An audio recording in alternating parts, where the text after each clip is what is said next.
Tout le monde, c'est Entrée de cours, j'espère que vous portez bien. Aujourd'hui, on se retrouve pour une nouvelle vidéo.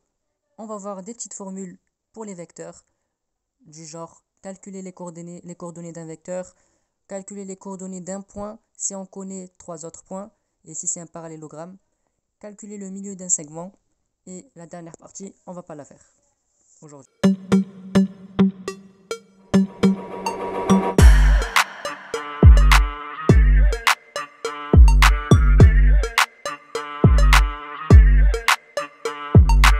Donc on va commencer sans tarder avec la première partie qui est calculer les coordonnées d'un vecteur.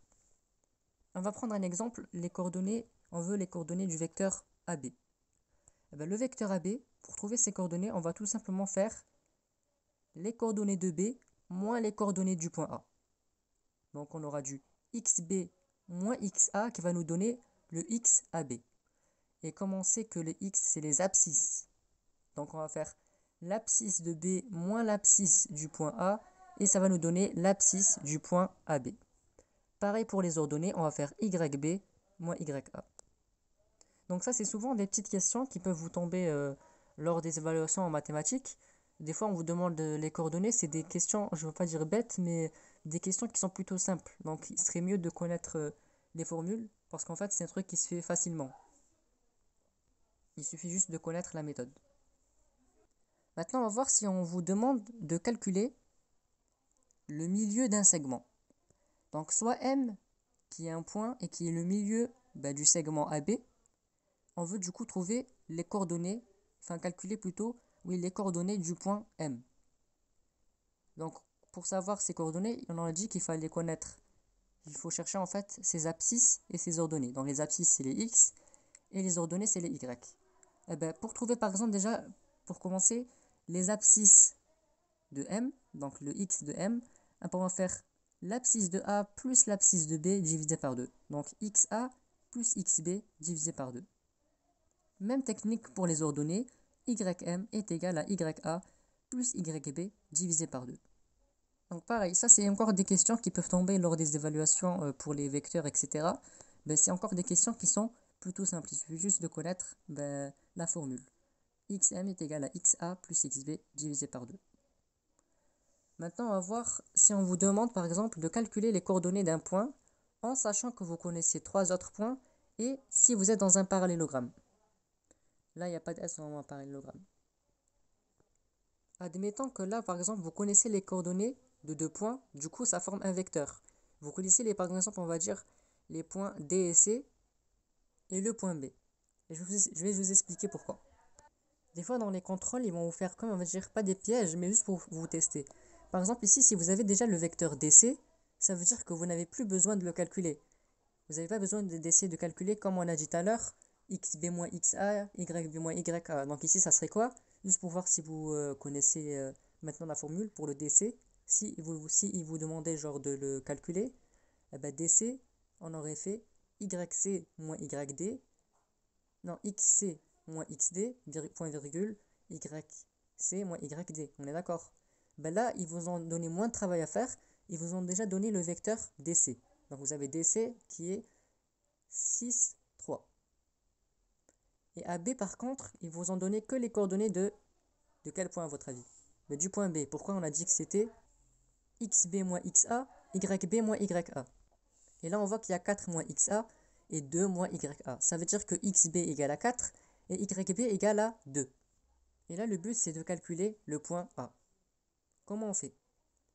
Il faut tout simplement dire, vu qu'on est dans un parallélogramme, on a donc vecteur AB égale vecteur DC. Et vecteur AB égale à vecteur DC, ça veut dire que les coordonnées de AB sont égales aux coordonnées de DC. Du coup, on peut déterminer les équations suivantes. 4 moins xa égale à 6. Est-ce que vous êtes d'accord avec moi? Pourquoi? Parce que le 6, c'est le x de DC. Et le 4 moins xa, c'est le x de AB. Juste qu'on ne connaît pas encore xa. Et le but, c'est d'écrire que 4 moins xa égale à 6. Donc si vous avez 4 moins xa égale à 6, le but, c'est de décaler le 6 vers la gauche de l'égalité et mettre le xa de l'autre côté. Alors comment on va faire? On va tout simplement, on a dit que quand on passait un terme de l'autre côté de l'égalité, eh ben on mettait le signe opposé. Par exemple, si c'est moins, on met plus. Si c'est fois, on met divisé. Ici, c'est divisé, on met fois. Et si c'est moins, on met plus. Ici, le 6, on veut le passer à gauche. On fait comment? Eh ben, en fait, là, on fait juste 4 moins xa moins 6. Là, je ne les ai pas écrit les étapes, donc essayez de suivre à l'oral. 4 moins xa égale... Non, 4 moins xa moins 6 égale à 0. Et on veut passer le moins xa de l'autre côté. Moins xa de l'autre côté, ça va devenir plus xa. Donc finalement, on aura 4 moins 6 égale à xa. Et donc xa égale à moins 2. Pourquoi? Parce que 4 moins 6 est égal à moins 2. Ça, c'est pour les coordonnées de x. Maintenant, on va passer pour les y. Pareil, on a vu que pour AB, son ordonnée, c'est quoi? C'est 2 moins xa. Pour DC, son y, c'est 3. Donc, on aura 2 moins ya est égal à 3. Et donc, pareil, même technique. Le 3, on fait passer de l'autre côté, donc il devient moins 3. Et le ya, on le passe de l'autre côté. Moins ya, on le passe de l'autre côté, ça devient ya.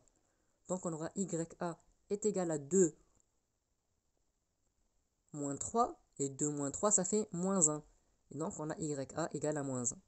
Et donc, voilà, on a déterminé le point, les coordonnées du point A, avec les coordonnées de AB et les coordonnées de DC. Donc, voilà les amis, 3 méthodes à connaître par cœur, je dirais, pour les vecteurs. Donc, pour calculer les coordonnées, parce qu'en fait, calculer les coordonnées, ce qu'on a fait ici, vous en aurez besoin ici et ici. Donc déjà, il faut commencer à s'entraîner à travailler, à calculer tout simplement les coordonnées d'un vecteur.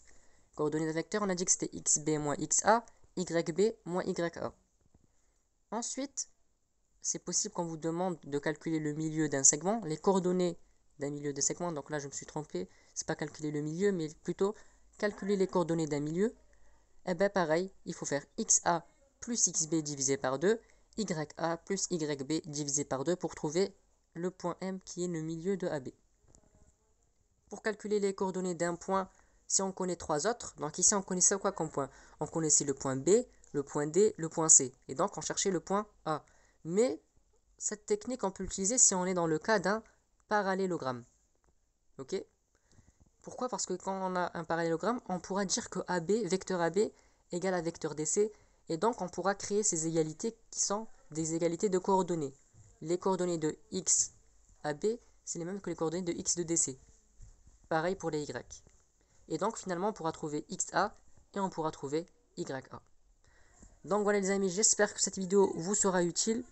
Si elle a été pour vous, n'hésitez pas à la partager aux autres. Et puis je vais vous laisser parce que moi j'ai un contrôle de chimie à réviser. A bientôt, je vous dis.